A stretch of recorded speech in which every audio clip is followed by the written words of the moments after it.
पत्रकार साथीहरू हामी यस अर्थमा अत्यन्त चिन्तित छौँ।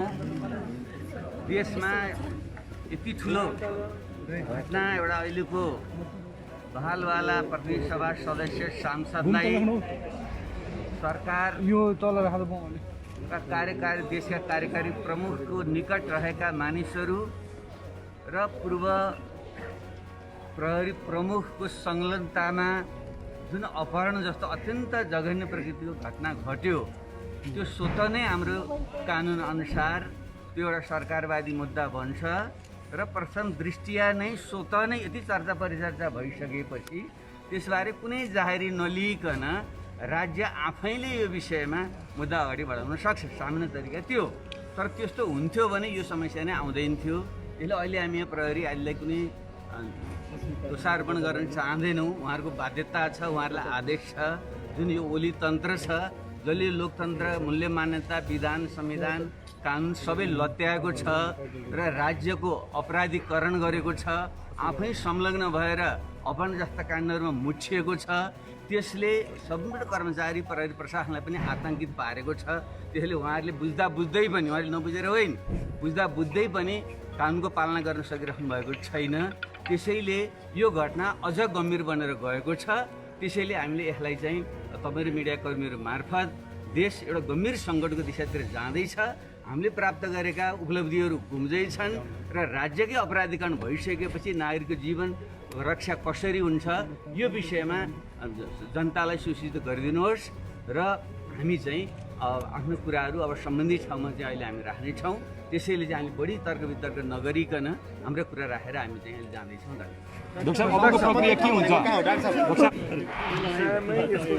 नजिकको प्रहरी चौकीमा गएर जानकारी दिनुपर्ने यस अनुसार चाहिँ हामीलाई यो साथीहरू कि बोलाएर सोध्छ मिडिया मार्फत धेरै ठाउँमा नबोलाइकन तापनि हामी नजिकमा दियौँ।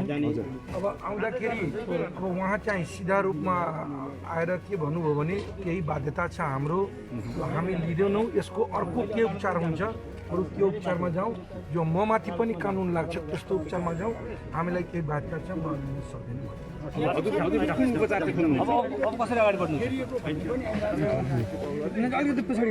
निवेदनै नलिइसकेको अवस्थामा सबभन्दा ठुलो कुरा के छ भने त्यो सही हो कि गलत हो के हो पहिले त म इन्भेस्टिगेसनको लागि हामीले जाहेर गरेको छु। अब के ठिक छ गलत छ उहाँले गर्नुपर्ने कुरा हो। उहाँले चाहिँ अब निवेदन नलिइकन र आफै पनि उहाँले गर्नुपर्ने कुरा हो। अब सही गलत उहाँले छानबिन गर्ने कुरा हो। तर यदि गलत छ, मैले गलत भनेछु भने उहाँले प्रमाणित गर्नु पर्थ्यो नि त। तपाईँ निवेदन नै नलिएपछि अब सही गलतको हामीले त पहिले पनि भनिसकेको होइन। कानुन र विधिको शासन हुँदैन, कुनै नागरिक सुरक्षित हुँदैन। तपाईँ हाम्रो सांसद असुरक्षित छ, भोलि हामी नागरिक असुरक्षित छौँ। त्यस कारणले गर्दाखेरि यो जुन राज्यबाट जुन किसिमबाट लिनुपर्ने हो त्यो आफ्नो कर्तव्य पुरा नगरेको अवस्थामा चाहिँ हामी यसलाई यहीँ चुप लागेर बस्दैनौँ। यसमा हामी कानुनी उपचार के हुन सक्छ सम्पूर्ण कानुनी उपचार लिन्छौँ र हामी चाहिँ के छ भने हरेक नागरिकलाई न्याय प्रत्याभूत हुने गरी हामीले गर्नुपर्ने हाम्रो काम गर्छौँ। यसमा ढुकाउनु यो जाहेरी दरखास्त नदिनको लागि राज्यबाट दबाब पनि आयो भनेर भनिएको छ। कस्तो किसिमको दबाब हेर्नुहोस्, मैले अस्ति पनि तपाईँहरूलाई सधैँ भनिरहेको छु, भाइरस छ, कोरोना, कसैले आफ्नो आँखाले हेरेको छैन। कुरा बुझ्नु भएन।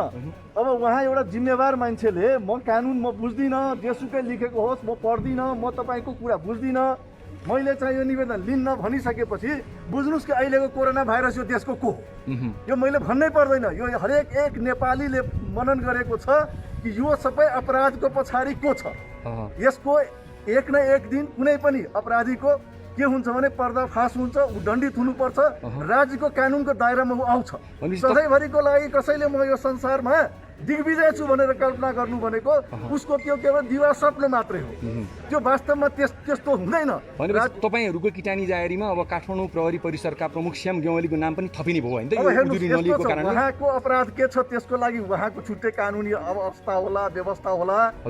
हामी जुन विषयवस्तुलाई लिएर आएको थियौँ त्यसबाट उहाँ पन्छाउनु भएको थियो। उहाँ एउटा आम आम नागरिक भनेको सडक उहाँ एउटा सेवक हो, शासक होइन। एउटा सेवक हो, उहाँ तल भत्ता खाने मान्छे हो, नेपाल सरकारको अङ्ग हो। उहाँहरूको प्रति हाम्रो पुरा विश्वास थियो, आज त्यो विश्वास भङ्ग भएको छ। सर यो जस्तो जिल्लामा जानुपर्छ भन्नुभयो, यो त केन्द्रले त सबै बुझ्नुपर्ने थियो होइन? हेर्नुहोस्, एउटा कुरा के बुझ्नुहोस् भने जब राज्य र कानुन व्यवस्थाप्रति कसैको विश्वास भङ्ग हुन्छ भने त्यो जाने भनेको जनतामा हो। हरेक चिजको समस्याको समाधान छ, हामी त्यो समाधानलाई निरन्तर अगाडि बढाउँछौँ र यसलाई कुनै पनि हालतमा एडमिट गराउँछौँ। केन्द्रले लिएन भनेपछि झन् जिल्लाले लिन्छ। केन्द्रको कुरा र जिल्लाको कुरा होइन, यहाँ त कुरा के हो भने यो अधिकार क्षेत्र कसको? घटना मेरियट होटल कहाँ? काठमाडौँमा। यो भएको कहाँबाट? अपहरणको प्लट कहाँ तयार भयो? काठमाडौँमा। अहिले लकडाउनको बेलामा मोहतरी जान्छ? यस्तो कुतर गर्न मिल्छ? कुनै पनि मतलब सेवकले, राज सेवकले कुतर गर्न मिल्छ? यस्तो बन्दीको बेलामा म सुरक्षित छु, मेरो बालबच्चा यत्रो ठुलो ठुलो मान्छेहरूले मलाई अपहरण गरेर ल्याएको छ भन्दाखेरि तपाईँ जहाँ मोहतरी जानुहोस्, लकडाउनमा कसरी मोहतरी तपाईँ जान सक्नुहुन्छ? तपाईँ जान सक्नुहुन्छ? सकिँदैन। नसक्ने अवस्थामा यस्तो कुरा गर्नु मतलब के हो? बुझ्नुहोस् न, यो के हो भने यो एक किसिमको भाइरस हो, जो भाइरस तल जडसम्म छ। त्यो जडबाट त्यो जडको उपचार गर्नुपर्छ। हामी उपचारको लागि आएको थियौँ र यसको लागि निरन्तर हामी प्रयासरत रहनेछौँ। यो घटना 3-4 दिन पुरानो भयो, आज मात्रै किन यहाँ जाहेर? तपाईँलाई थाहा छ कुनै मान्छेलाई या बलात्कार हुन्छ या अपहरण हुन्छ, उसको मानसिक अवस्था के हुन्छ? तपाईँ हामीले भोगेपछि हामीलाई थाहा हुन्छ। त्यसमा कानुनमा के व्यवस्था छ?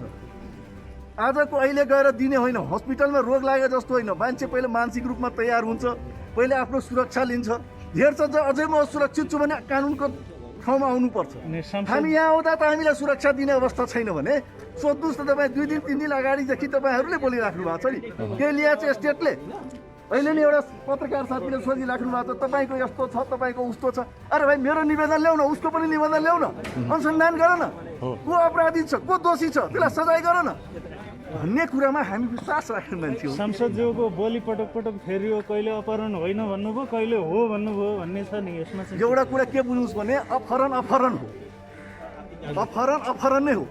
सांसदजीको बोली कुन हिसाबले तपाईँले फेरिएको बुझ्नुभयो, त्यो तपाईँको बुझाइमा फेरिएको हुनसक्छ, तर उहाँ भिक्टिम हो, उहाँलाई ल्याइएको हो।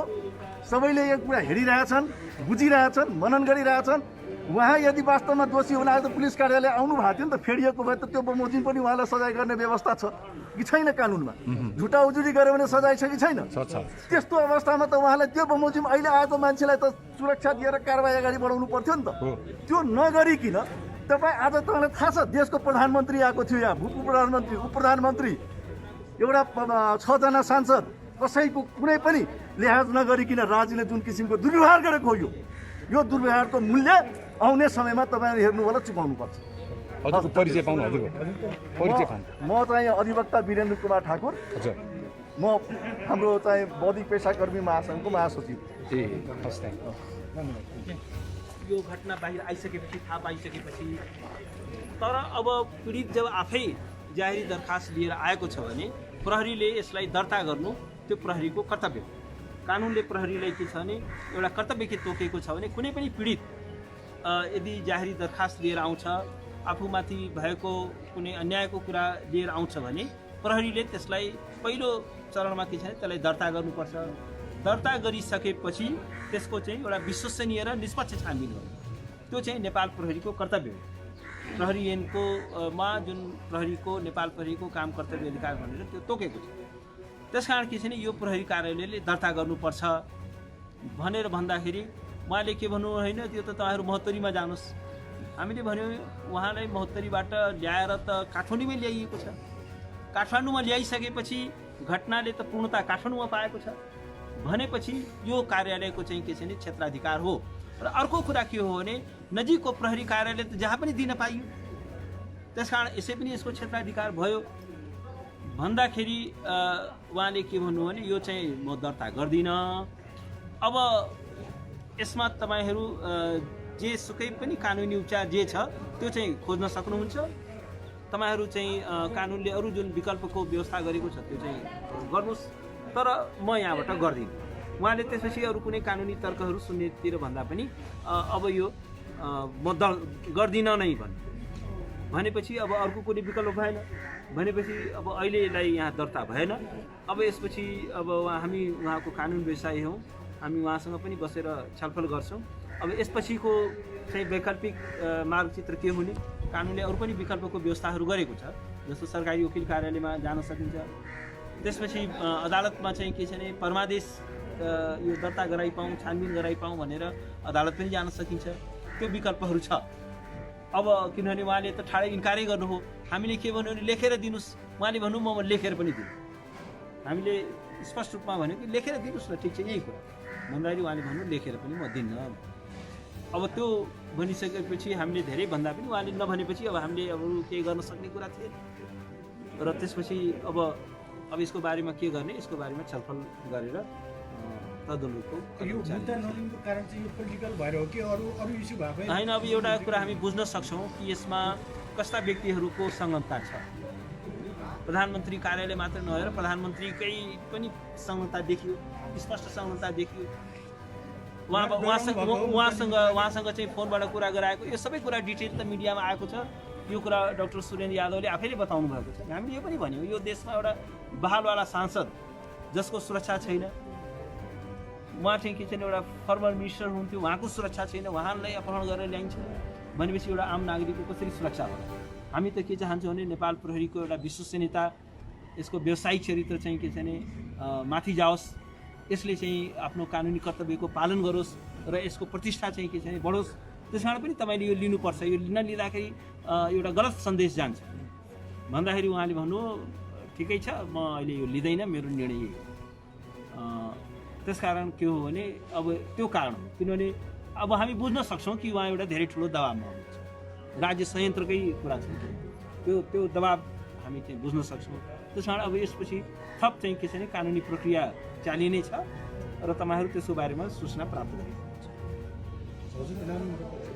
म वरिष्ठ अधिवक्ता दिनेश त्रिपाठी, म डाक्टर सुरेन्द्र यादवको म कानुन व्यवसायी,